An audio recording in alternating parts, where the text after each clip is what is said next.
Hello students, again welcome to my channel. आज हम discuss करेंगे क्रिस्टल फील्ड थ्योरी, जिसको हम शॉर्ट में जानते हैं, दैट इज CFT। अच्छा, ये वाली जो थ्योरी है that is entirely different from the VBT। बिल्कुल VBT से बिल्कुल अलग है। VBT इसकी बहुत सारी लिमिटेशंस थी, ठीक है। उसको VBT को हम यहाँ डिस्कस नहीं करेंगे। आज जो ओनली डिस्कस करेंगे वो करेंगे क्रिस्टल फील्ड थ्योरी, और उसका बहुत ही बेसिक्स पार्ट लेंगे आज। उसका ज्यादा मेनली उसको हम डिस्कस करेंगे कि कैसे स्प्लिटिंग होती है और क्या होती है, क्योंकि जब आपने अगर VBT पढ़ा है तो उसमें हमने देखा है कि उसकी बहुत सारी लिमिटेशंस थी, ठीक है। तो उसमें splitting of D energy levels और ये सब चीजें नहीं बताता है, वो उसको एक्सप्लेन नहीं करता है, जिसकी वजह से उसकी कई प्रॉपर्टीज जैसे कलर ऑफ कंपाउंड है या स्टेबिलिटी ऑफ कॉम्प्लेक्सेस हैं वो डिस्कस नहीं हो पाती, ठीक है। तो ये जो क्रिस्टल फील्ड थ्योरी है वो बिल्कुल VBT से बिल्कुल डिफरेंट है। उसकी जो अजम्पशंस हैं वो बिल्कुल ही अलग है उसके अंदर। तो यहाँ मेनली जो बेसिक्स क्या है इसके अंदर क्रिस्टल फील्ड में, क्या हम यहाँ क्या मान के चलेंगे कि हमारे पास एक पहली बात है कि VBT में जितने भी क्या था, जो VBT अगर आपने पढ़ी है तो उसमें क्या है कि जो बॉन्ड है किसके बीच में, जो मेटल और लिगेंड के बीच में, ठीक है ना। तो मेटल और यहाँ पर जो कॉमनली यूज करेंगे that is the ligand word, ठीक है। तो अकॉर्डिंग टू दैट VBT ये टोटली क्या था, that is the covalent bond, ठीक है ना। वो उसको क्या अज्यूम करके चल रहे हैं, that is the covalent bond. उसको हम कोवेलेंट बॉन्ड अज्यूम करके चलते हैं VBT के अंदर। लेकिन जब CFT की बात आती है, जब क्रिस्टल फील्ड थ्योरी की हम बात करते हैं ना, तो वहां पर इसका जो मेटल और लिगेंड का जो बॉन्ड है that is purely ionic bond, ठीक है। इसको हम क्या मान के चल रहे हैं कि ये प्योरली आयनिक बॉन्ड है, ना कि एक कोवेलेंट बॉन्ड है। तो यहाँ पर उसकी जो एक और लिमिटेशन आ गई कि VBT कह रहा है कि जो मेटल और लिगेंड के बीच में बॉन्ड है वो क्या है, कोवेलेंट है, जबकि CFT क्या कह रहा है कि ये टोटल ही एक आयनिक बॉन्ड है, यानी एक इलेक्ट्रोस्टैटिक, प्योरली इलेक्ट्रोस्टैटिक इसके अंदर बॉन्ड है। ओके, तो इसका मतलब है कि कहीं ना कहीं वी कैन से कि जो सारी थ्योरी जो क्रिस्टल फील्ड थ्योरी की है वो इस बात पे डिपेंड करती है कि हमारे पास कोई मेटल आयन होगा, ठीक है। एक मेटल आयन होगा और उससे कुछ लिगेंड्स जुड़ेंगे, जैसे कि वो ऑक्टाहेड्रल या टेट्राहेड्रल स्ट्रक्चर्स या स्क्वायर प्लेनर स्ट्रक्चर्स बनाते हैं, ठीक है। तो यहाँ पर मान के चल रहे हैं कि एक मेटल होगा और उससे कुछ लिगेंड्स आपस में कनेक्ट होंगे। तो अगर हमारे पास जो लिगेंड है अगर वो नेगेटिवली चार्ज, लिगेंड्स क्या है, these are electron rich species होंगे, तो अगर हो सकता है उस पर नेगेटिव चार्ज हो, ठीक है, वो एनायनिक हो, तो मेटल और लिगेंड के बीच में जो बॉन्ड होगा that will be the ion ion bond, ठीक है। उसको हम क्या कहेंगे, आयन आयन बॉन्ड होगा।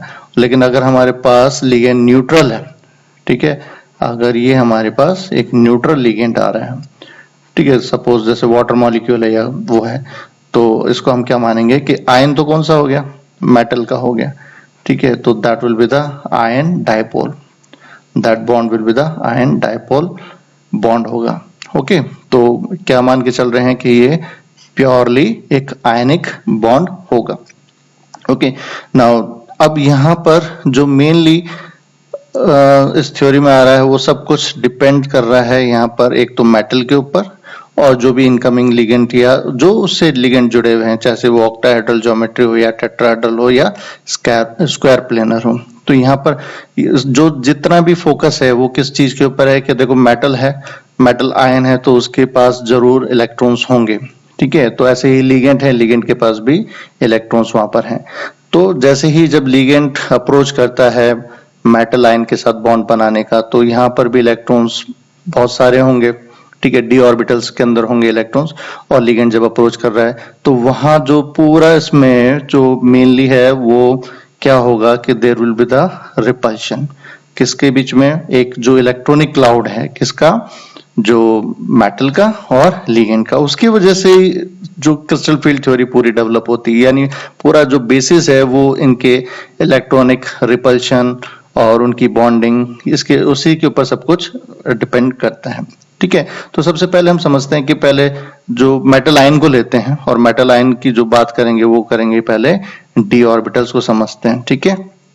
तो हमारे पास डी ऑर्बिटल्स होते हैं, 5 डी ऑर्बिटल्स होते हैं जिनको अलग अलग हम नाम से जानते हैं, that is dxy, dyz, dzx, dx square minus y square और dz स्क्वायर। ये हमारे पास 5 d ऑर्बिटल्स होते हैं। कोई भी मेटल आयन है तो उसमें जो इलेक्ट्रॉन्स होंगे वो सारे इसके अंदर फिलअप होते हैं, ठीक है। तो अब इनका थोड़ा शेप और देख लेते हैं। तो यहाँ पर जो 5d ऑर्बिटल्स है उनका शेप या ओरिएंटेशन है जो एक्सिस के बीच में, वो सब कुछ अलग होता है। तो यहाँ देखते हैं कि पहला एक वाला इसमें क्या है, दिस इज x और y, इसके बीच के अंदर जो लोब्स हैं d ऑर्बिटल्स के वो इन दोनों एक्सिस के बीच के अंदर है, ठीक है। तो these are in between the axis, इसको हम क्या कह सकते हैं कि these lobes are in between the axis. देखो यहाँ पर एक x एक्सिस है और ये y एक्सिस है। अब ये जो लोब है d ऑर्बिटल का वो क्या है, इन एक्सिस के बीच में है, तो इसको हम क्या कहते हैं, in between axis. These orbitals are in between axis. तो ये कौन सा हो गया हमारा, d, x और y हो गया, ठीक है। उसी तरीके से अगर हमारे पास एक्सिस है y और दूसरी एक्सिस है z, इसके बीच में लोब्स हैं ये पर d के, तो इसको ये क्या हो जाएगा, that will B d y z। और इसी तरह से एक और है, तो ये है z एक्सिस और ये है x एक्सिस, ये क्या हो जाएगा, that will be the dzx। तो दीज 3 सेट्स, ठीक है। तो ये जो 3 है हमारे पास, ये जो 3 हैं ये है in between the axis, okay. इसको हम क्या कहेंगे, these are in between axis, these are in between axis, these are in between the axis, okay. तो ये एक्सिस के बीच में है, ओके। जो भी x y z एक्सिस है, तो यहाँ पर बीच में एक और एक्सिस होगी, ओके। तो यहाँ हम केवल 2D में इसको देख रहे हैं। तो फिलहाल हम जो लोब्स बात कर रहे हैं वो x y या y z और z x के बीच में। तो ये 3 जो सेट हो गया, तो 3 सेट क्या है, these are in between the axis. अब हमारे पास 2 और बच गए हैं, कौन से, dx square minus y square और dz स्क्वायर। तो ये जो 2 हैं अलग अलग, ये क्या है, ये हमारी z एक्सिस है, तो इसका जो dz स्क्वायर है, ठीक है, that will be the shape of this is like this. और दूसरा हमारे पास है एक और लास्ट बच गया, that is dx square minus dy square, okay. Sorry, ये यहाँ पर ये हो जाएगा dy स्क्वायर, dy स्क्वायर।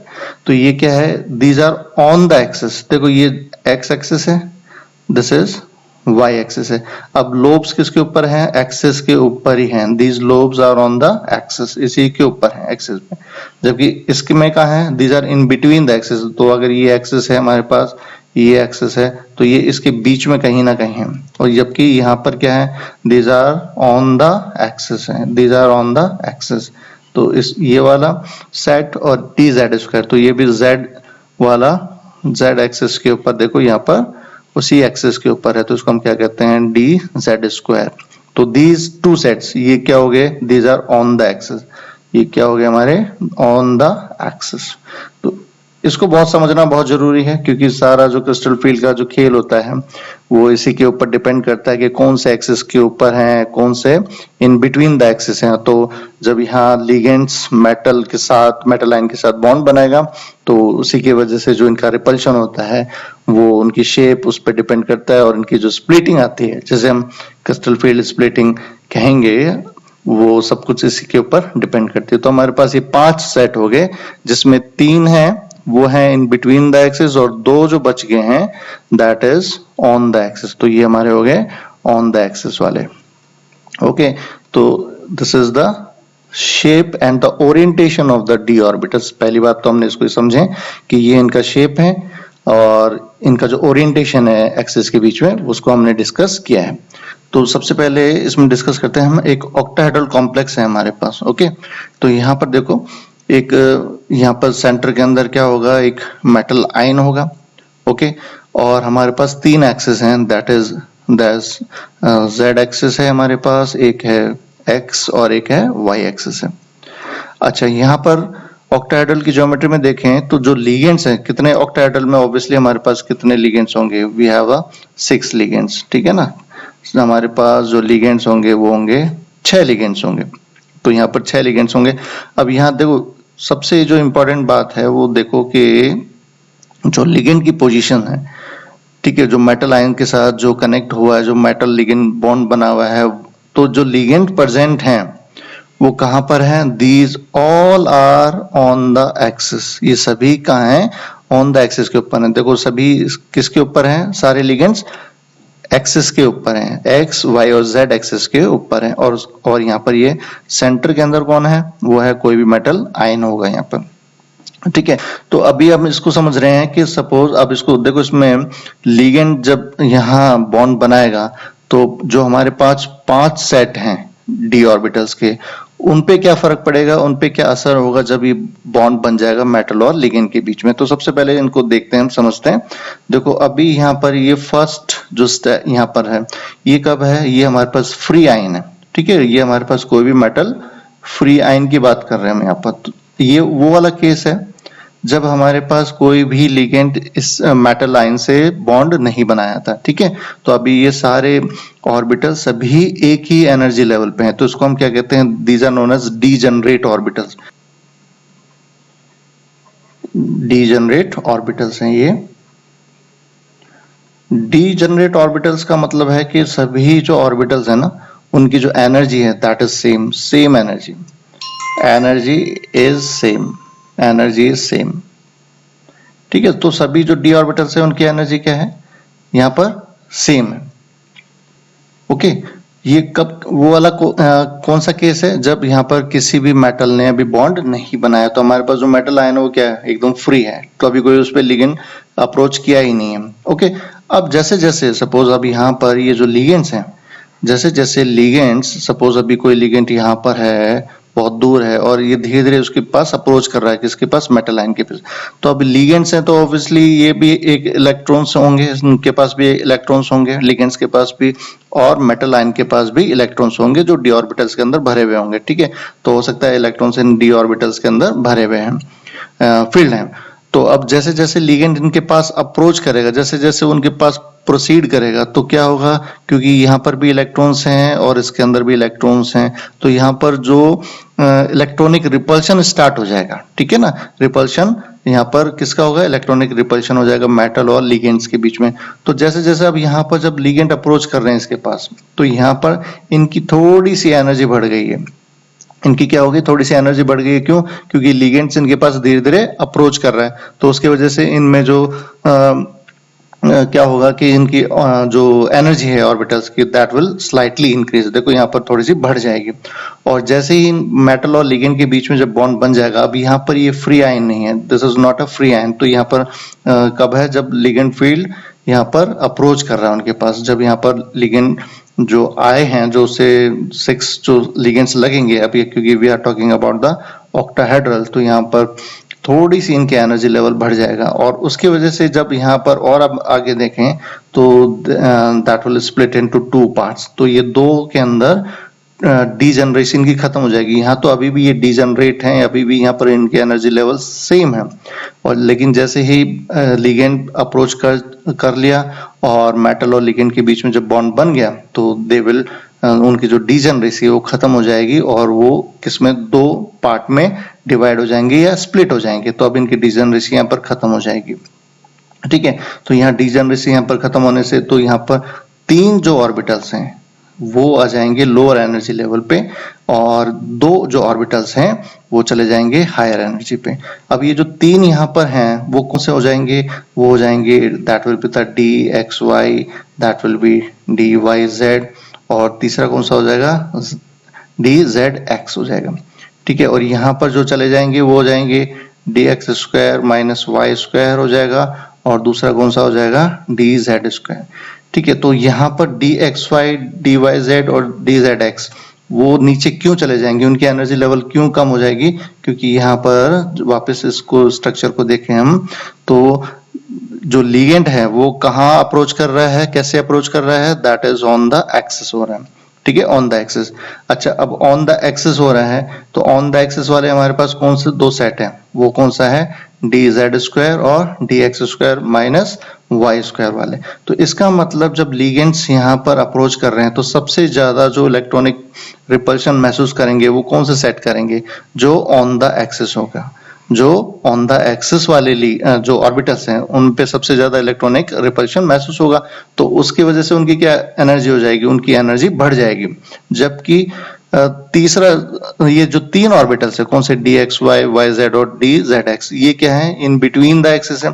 तो ligand in between the axis तो अप्रोच नहीं कर रहा, लिगेंड कहाँ अप्रोच कर रहा है, ऑन द एक्सिस अप्रोच कर रहा है। ठीक है, सपोज लिगेंड यहाँ से होता तो that will be the in between. तो यहाँ तो ऑक्टाहेड्रल के अंदर तो जो लिगेंड्स हैं वो सारे ऑन द एक्सिस हैं। तो अब ऑन द एक्सिस हमारे कौन कौन से हैं, वो है d x square minus y और डी जेड स्क्वायर। तो सबसे ज्यादा जो इलेक्ट्रॉनिक रिपल्शन महसूस करेंगे वो दो ये करेंगे, तो इनकी वजह से उनकी जो एनर्जी हो जाएगी that will be high.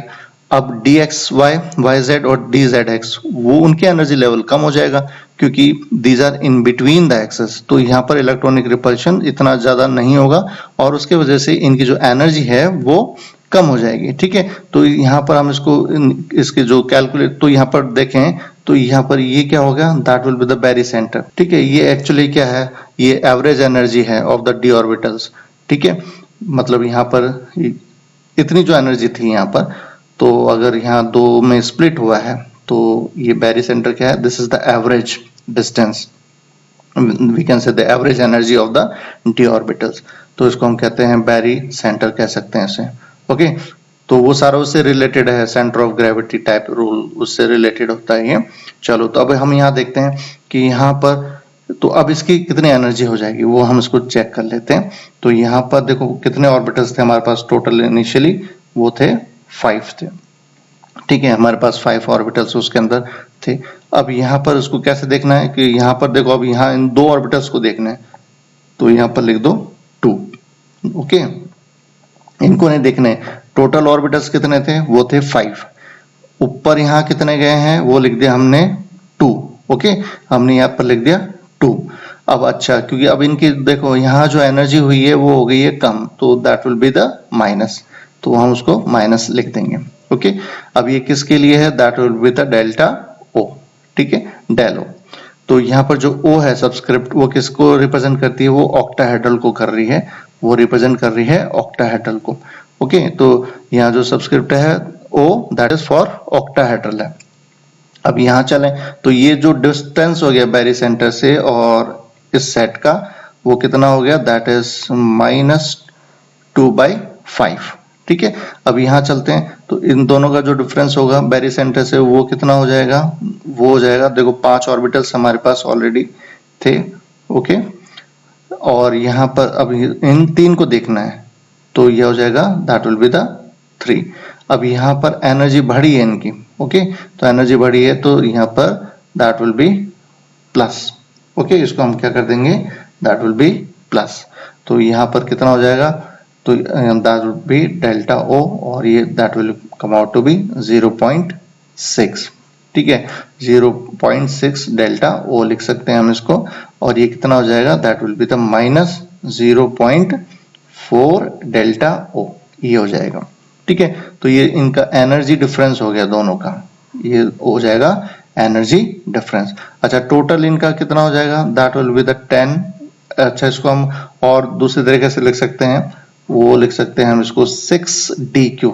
Okay, 6dq, और इसको हम लिख सकते हैं 4dq, that will be the 4 -4dq, और ये कितना हो जाएगा, that will B plus 6dq, और टोटल इनका क्या होगा, that will be the 10dq, that will B 10dq।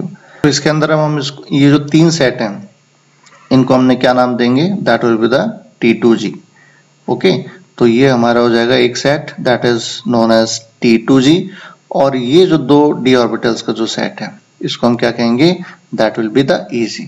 तो ये हमारे को ध्यान में रखना है कि इनका जो नेम होता है दैट विल बी T2g, और T2g वाले में कौन से हैं, जो इन बिटवीन द एक्सिस हैं, और EG कौन से हैं, जो ऑन द एक्सिस है।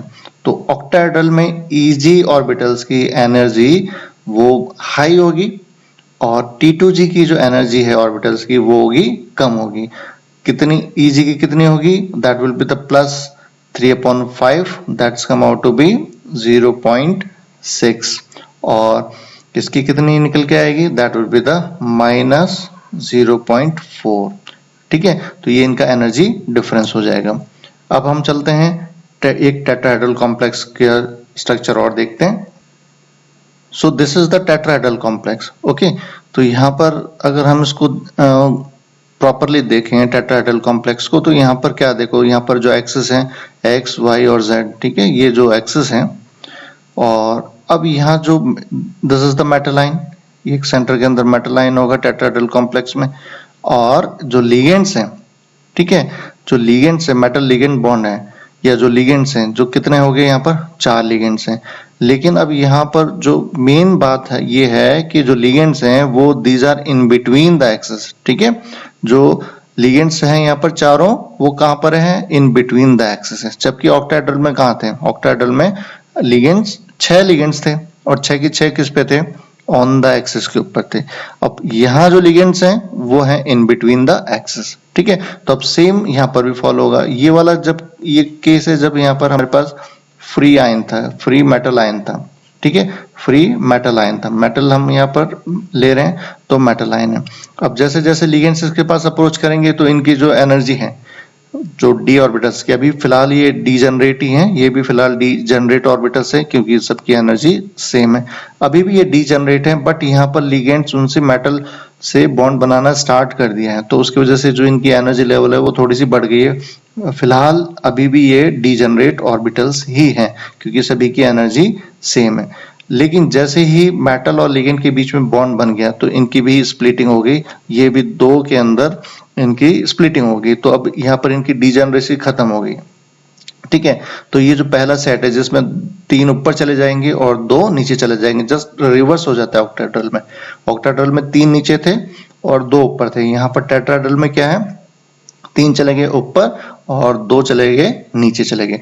अच्छा, अब यहाँ पर इसको हम क्या कहेंगे, दैट विल बी T2, ठीक है, और यहाँ पर ये हो जाएगा E, ठीक है। यहाँ पर हम इसमें G नहीं लगाते हैं, जीरेड नहीं लगाते हैं क्योंकि जो टेट्राहेड्रल है वो सिमेट्रिकल नहीं होता है, ठीक है। ऑक्टाहेड्रल में सिमेट्री होती है, वो सारा ग्रुप थ्योरी उससे रिलेटेड होता है, तो यहाँ हम इसको क्या कहेंगे, that will be the T2 और that will be the E, okay. तो यहाँ पर इनका नॉमेनक्लेचर हो जाएगा, that will B T2 and E। अच्छा, अब यहाँ पर जब इतनी इनकी एनर्जी 2 ऑर्बिटल्स की कम हो गई है, ये कौन से हैं, ये वो हैं जो कहाँ पर थे, these are on the axis, कौन से, वो हो गया हमारा dx² y² और दूसरा क्या हो जाएगा dz²। इनकी एनर्जी कम क्यों हुई है, क्योंकि जो लिगेंड्स हैं वो ऑन द एक्सिस मूव नहीं कर रहे, ऑन द एक्सिस नहीं है कहीं पर भी, ठीक है। जो मेटल से बॉन्ड बनाया वो ऑन द एक्सिस नहीं है, तो ऑन द एक्सिस कौन से ऑर्बिटल्स थे, वो हमारे थे dx² y² और dz²। तो इन पे इलेक्ट्रॉनिक रिपल्सन सबसे कम महसूस होगा मेटल से, ठीक है, तो सॉरी लिगेंड से, तो इनकी एनर्जी कम हो जाएगी, ओके। अब यहाँ पर ये कितने हो जाएंगे, तो हमारे पास ऑर्बिटल्स कितने थे, हमारे पास 5d ऑर्बिटल्स ही हैं हमारे पास, ओके, 5d ऑर्बिटल्स हैं। अब हमारे को यहाँ पर देखना है ये कितने चले गए ऊपर, दैट विल बी 3, तो एनर्जी हुई कम, और इसको हम डेल्टा T से इसको शो कर देंगे। तो T stands for the tetrahedral, ठीक है, तो ये एनर्जी डिफरेंस हो गया and T stands for the tetrahedral हो गया। तो यहाँ पर और यहाँ एनर्जी बढ़ गई है, इन ऑर्बिटल्स की एनर्जी बढ़ गई है, ठीक है, तो एनर्जी बढ़ गई है तो वो प्लस में आ जाएगा। कितने ऑर्बिटल्स थे हमारे पास, 5, हमारे को इन 2 को देखना है, ठीक है, इन 3 को नहीं देखना, हमारे को जस्ट इसमें रिवर्स करना है, तो ये 2 हो गए, ठीक है, तो दैट विल बी 2/5 हो जाएगा, ओके। तो यहाँ पर दैट विल बी प्लस 0.4 और यहाँ पर क्या हो जाएगा माइनस 0.6, ये इसकी एनर्जी हो जाएगी, क्रिस्टल फील्ड स्प्लिटिंग एनर्जी हो जाएगी, ठीक है। तो यहाँ पर प्लस 2/5 और यहाँ पर माइनस 3/5, तो यहाँ पर निकल के आएगा, वो आएगा प्लस 0.4, यहाँ पर आएगा माइनस 0.6, तो यहाँ पर जस्ट रिवर्स हो गया, ऑक्टाहेड्रल से जस्ट यहाँ पर रिवर्स हो जाएगा, ठीक है। सेम यहाँ पर जो T2 है वो कौन कौन से हो जाएंगे, dxy, dyz एंड dzx, क्योंकि अभी ये वाला जो 3 सेट हैं वो कहाँ होते हैं, these are in between the axis, ठीक है, in between axis, these are in between axis। तो सबसे ज्यादा जो इलेक्ट्रॉनिक रिपल्शन महसूस होगा वो इन 3 ऑर्बिटल्स को होगा, तो उसकी वजह से एनर्जी इनकी हाई हो जाएगी। ओके, तो यहाँ पर ये मेन जो कंसेप्ट होता है CF क्रिस्टल फील्ड थ्योरी का, वो यहाँ पर इसके ऊपर ही बेसिस होता है कि कैसे स्प्लिटिंग अलग अलग हो जाती है जब शेप ऑर्बिटल्स का अलग अलग हो जाता है। ओके, तो अब इससे हम दो चीजें और निकाल सकते हैं कि CFSE हम कैलकुलेट कर सकते हैं। तो अगर हमारे को ऑक्टाहेड्रल में कैलकुलेट करना है, ओके, अगर हमारे को ऑक्टाहेड्रल में कैलकुलेट करना है तो हम कैसे निकालेंगे क्रिस्टल फील्ड स्टेबलाइजेशन एनर्जी या स्प्लिटिंग एनर्जी ऑक्टाहेड्रल में। ठीक है, ऑक्टाहेड्रल की हम बात कर रहे हैं अभी, तो ऑक्टाहेड्रल में हम इसको कैसे निकाल सकते हैं, इसका फॉर्मूला क्या होगा। अब यहाँ देखो, that will be the -0.4। Okay, ये है -0.4, और यहाँ पर होंगे नंबर ऑफ इलेक्ट्रॉन्स हो जाएंगे जितने भी उसके पास नंबर ऑफ इलेक्ट्रॉन्स प्रेजेंट होंगे। ठीक है, that will B n number of electrons in T2G। Okay, plus that will B 0.6, वही है नंबर ऑफ इलेक्ट्रॉन्स किसके अंदर, EG के अंदर। कितने नंबर ऑफ इलेक्ट्रॉन्स हैं जो EG के अंदर होंगे, तो इस फॉर्मूले से हम निकाल सकते हैं ऑक्टाहेड्रल की। और अगर हमारे को टेट्राहेड्रल का निकालना हो CFSE, तो हम उसको भी निकाल सकते हैं। CFSE यहाँ से भी निकल जाएगा फॉर टेट्राहेड्रल। ठीक है, तो हम टेट्राहेड्रल में अगर देखें तो वो क्या हो जाएगा, दैट विल बी जैसे इसका रिवर्स हो जाएगा। ठीक है, क्योंकि यहाँ पर -0.6 यहाँ पर है, तो ये हो जाएगा -0.6, कितने नंबर ऑफ इलेक्ट्रॉन्स जो प्रेजेंट होंगे किसके अंदर, E के अंदर, प्लस और that will B 0.4 number of electrons जो प्रेजेंट हैं T2 के अंदर।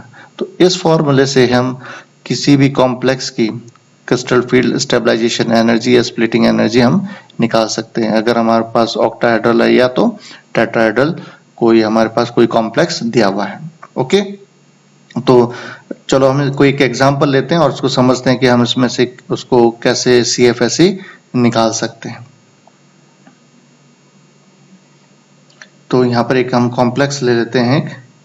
ठीक है, तो एक मैं कॉम्प्लेक्स ले रहा हूँ एक कोबाल्ट का COCN6 एंड 3-। ठीक है, तो हमारे पास ये एक कॉम्प्लेक्स है। तो यहाँ पर हमारे पास लिगेंड्स कितने प्रेजेंट है, देखो यहाँ पर जो लिगेंड है वो कितने हैं, 6 है। तो 6 है, तो इसका शेप क्या हो जाएगा, that will be the octahedral हो जाएगा। ठीक है ना, तो ऑक्टाहेड्रल हमारे पास कोई कॉम्प्लेक्स है। ओके, कोबाल्ट हमारे पास है यहाँ पर। ओके, तो कोबाल्ट है।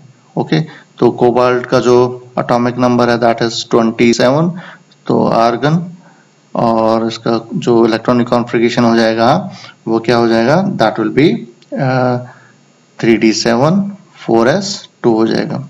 ठीक है, तो यहाँ पर अभी कोबाल्ट के पास चार्ज क्या है, यहाँ पर इसका ऑक्सीडेशन स्टेट क्या यहाँ पर है, तो ऑक्सीडेशन स्टेट यहाँ पर कितना है कॉम्प्लेक्स इस पे कोबाल्ट का, वो हो जाएगा दैट विल बी +3। ठीक है, यहाँ पर कॉम्प्लेक्स पे वो हम निकाल सकते हैं इसका कि जो CN है, जो लिगेंड है उस पे -1 है, तो अगर हम इसको कैलकुलेट करेंगे तो कोबाल्ट पे कितना आएगा, +3 आएगा। तो कोबाल्ट +3 है हमारे पास, तो इसका मतलब जो इसका इलेक्ट्रॉनिक कॉन्फ़िगरेशन क्या हो जाएगा, तो यहाँ से ये 2 इलेक्ट्रॉन यहाँ निकलेंगे और 1 इलेक्ट्रॉन यहाँ से निकल जाएगा, तो ये हमारे पास हो जाएगा 3d6 एंड 4s0। तो ये हमारा इलेक्ट्रॉनिक कॉन्फ़िगरेशन हो जाएगा मेटल आयन का। ठीक है, तो ये हमारा हो जाएगा मेटल आयन हो जाएगा। ओके, और इसके पास 6 लिगेंड्स हैं, 6 लिगेंड्स मींस ऑक्टाहेड्रल, तो इसकी जो स्प्लिटिंग हो जाएगी, तो ठीक है, इसकी स्प्लिटिंग मैं इसमें शो कर देता हूँ कि अगर हमारे पास ये 5 डीजेनरेट ऑर्बिटल्स हैं 1 2 3 4 5। ठीक है, तो अभी हम देखें तो 3D में कितने इलेक्ट्रॉन्स हैं, 6 इलेक्ट्रॉन्स है, तो 1 2 3 4 5 और 6 इलेक्ट्रॉन्स यहाँ पर प्रेजेंट है। ठीक है, तो अभी ये मेटल आयन है, ये मेटल आयन है। ओके, अब क्या करें, यहाँ लिगेंड जब अप्रोच किया तो मेटल यहाँ पर इनकी डीजनरेसी खत्म हो गई, मैं सीधा लिख रहा हूँ डीजनरेसी इनकी खत्म होने के बाद इनकी जो स्प्लिटिंग हो जाएगी ऑर्बिटल्स की, उसको लिख रहा हूँ। तो अभी हमने देखा कि 2 ऊपर चले जाते हैं हाई एनर्जी में और 3 की एनर्जी कम हो जाती है। 3 की एनर्जी जो इन बिटवीन द एक्सिस हैं, ठीक है, उनकी एनर्जी कम हो जाती है, और 2 ऑर्बिटल जो ऑन द एक्सिस हैं, तो ये हमारा हो जाएगा Eg और ये हो जाएगा हमारा T2G। ठीक है, तो अब यहाँ पर सब कुछ डिपेंड करेगा इसकी जो डिफरेंस है एनर्जी इन दोनों के बीच में, जो T2G और Eg के बीच में जो एनर्जी डिफरेंस है, ये जो एनर्जी डिफरेंस है वो किस पे डिपेंड करता है? Type of ligand. ठीक है, तो हमारे पास साइनाइड है, साइनाइड आयन है, and it is a strong ligand. वो हम बाद में डिस्कस करेंगे स्ट्रॉन्ग और वीक लिगेंड के बारे में। फिलहाल हम यहाँ इसको ले रहे हैं कि it is a strong ligand. जब स्ट्रॉन्ग लिगेंड होता है तो इनकी जो एनर्जी होती है between T2G and Eg, that will be the high. तो यहाँ पर क्या होगा? That will be the it form the low spin complex. तो अब यहाँ क्या होगा? तो जो 6 इलेक्ट्रॉन्स हैं वो कुछ इस तरीके से भरे जाएंगे, दैट विल बी 1 2 3 4 5 और 6। तो 6 की 6 इलेक्ट्रॉन्स कहाँ भरे गए? वो भरे गए T2G के अंदर। ठीक है, एक भी इलेक्ट्रॉन्स Eg के अंदर नहीं जाएगा, क्योंकि ये स्ट्रॉन्ग लिगेंड है। स्ट्रॉन्ग लिगेंड की वजह से होने से क्या होता है? ये लो स्पिन कॉम्प्लेक्स बनाते हैं, हाई स्पिन कॉम्प्लेक्स नहीं बनता है। ठीक है, तो यहाँ पर जितने भी ऑब्वियसली जब यहाँ पर 6 इलेक्ट्रॉन्स है तो यहाँ पर सारे के सारे इलेक्ट्रॉन्स कहाँ भरे गए? वो T2G के अंदर भरे गए। तो अब हम इसकी CFSE निकाल सकते। वो अभी हमने देखा था, इसका फॉर्मूला वो क्या था? -0.4 number of electrons plus 0.6 number of electrons. तो ये नंबर ऑफ इलेक्ट्रॉन्स किसके अंदर है? जिसकी एनर्जी कम होती है वो किसकी हुई थी? वो थी T2G की। ठीक है, और नंबर ऑफ इलेक्ट्रॉन्स वो किसमें है? Eg के अंदर। तो ये फॉर्मूला हमारे पास अभी हमने देखा था इसको। तो अब यहाँ पर हम चेक कर इसको, नंबर ऑफ इलेक्ट्रॉन्स -0.4। अच्छा, T2G के अंदर कितने इलेक्ट्रॉन्स आए? That will B 6। सारे के सारे इलेक्ट्रॉन्स कहाँ भरे गए थे? T2G में, प्लस 0.6, और number of electrons n Eg में कितने हैं? वो हमारे पास 0 है। ठीक है, वहां पर तो कोई भरा ही नहीं गया, क्योंकि सारे इलेक्ट्रॉन्स यहीं भर गए, किसमें? T2G में। तो अब इसको हम जब कैलकुलेट करेंगे तो कितना आ जाएगा? That will B -2.4 plus 0। ठीक है, तो ये तो 0 हो गया। तो इसका मतलब जो क्रिस्टल CFSE आई ऑक्टाहेड्रल की इस कॉम्प्लेक्स की, ठीक है, जब हमारे पास जो लिगेंड है वो स्ट्रॉन्ग लिगेंड है, CN है यहाँ पर, तो यहाँ पर इसका जो CFSE आई ऑक्टाहेड्रल की जो है वो कितनी आएगी? That will B -2.4। ठीक है, तो इस तरीके से हम किसी भी कॉम्प्लेक्स की हम CFSE निकाल सकते हैं बाय यूजिंग दिस फार्मूला। तो ऑक्टाहेड्रल के लिए हम ये यूज कर सकते हैं, और टेट्राहेड्रल के लिए जो भी हमने ऊपर देखा था उस फार्मूले को यूज करके हम इसको CFSE निकाल सकते हैं। और इसके साथ साथ हम इसकी पैरामैग्नेटिक कैरेक्टर भी निकाल सकते हैं इसमें, क्योंकि अगर हम यहाँ देखें तो पैरामैग्नेटिक कैरेक्टर नहीं होगा, क्योंकि सारे पेयर्ड इलेक्ट्रॉन। तो बहुत सारी इंफॉर्मेशन है जो हमारे को जो बेसिक्स है वो उसको अगर हम इसको अच्छे तरह से समझ जाते हैं तो उसमें हम बहुत सारे क्वेश्चंस को सॉल्व कर सकते हैं, जो कई कॉम्पिटिटिव एग्जाम्स के अंदर इस पे बहुत सारे क्वेश्चंस पूछे जाते हैं। तो अगर हमारे को ये समझ में आ गया, इनकी जो स्प्लिटिंग है वो समझ में आ गई, तो हम इसके कई क्वेश्चंस को इजीली सॉल्व कर सकते हैं। So that's it for this lecture. अगर ये आपको पसंद आया हो लेक्चर तो यू कैन लाइक और subscribe my channel. Thank you. We will discuss new topic later on.